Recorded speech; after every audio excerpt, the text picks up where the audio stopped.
আব্দুল মুত্তালিবের কাছে আব্রাহা জানতে চায়, আমাকে বলো তো এই কাবার পেছনে কি রহস্য লুকিয়ে আছে? কেন অগণিত মানুষ এখানে ছুটে আসে আর তোমরা তাদের সাথে ব্যবসা করে এত লাভবান হও?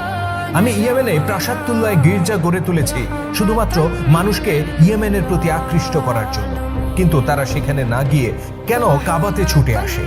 আব্দুল মুত্তালিব বলেন, আমি জানি না কি এই গৃহের মাহাত্ম্য, আমি কেবল জানি এটা এক পাথরে নির্মিত ঘর মাত্র। অতঃপর আব্রাহা বলে, আমি পাথরের এই ঘর ভেঙে ফেলতে এসেছি, তবে তোমাদের কোনো ক্ষতি করব না যদি তোমরা আত্মসমর্পণ করো।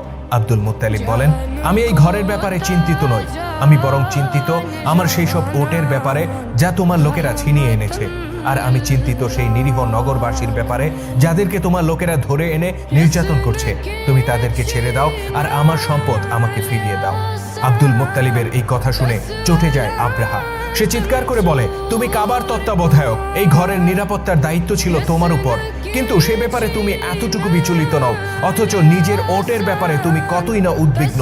মক্কার বাসিন্দাদের দুর্ভাগ্য এই যে তারা তোমার মতো স্বার্থপর ব্যক্তিকে তাদের নেতা বানিয়েছে। আব্দুল মুত্তালিব অত্যন্ত দৃঢ়তার সাথে উত্তর দেন, তোমার লোকেরা যা ছিনিয়ে এনেছে আমি আব্দুল মুত্তালিব তার মালিক, তাই আমি সেগুলো ফেরত চেয়েছি। কিন্তু যে ঘরে তুমি আক্রমণ করতে যাচ্ছ তার মালিক আমি নই, যার ঘর তিনি তার নিরাপত্তার ব্যাপারে চিন্তা করবেন।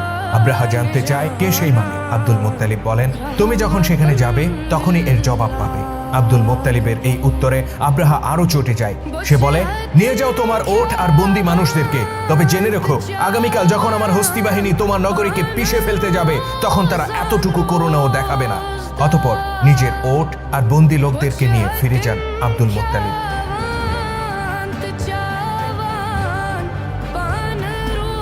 পরের দিনের ঘটনা, মক্কা উপত্যকায় ধুলো উড়িয়ে এগিয়ে আসে আব্রাহার বাহিনী।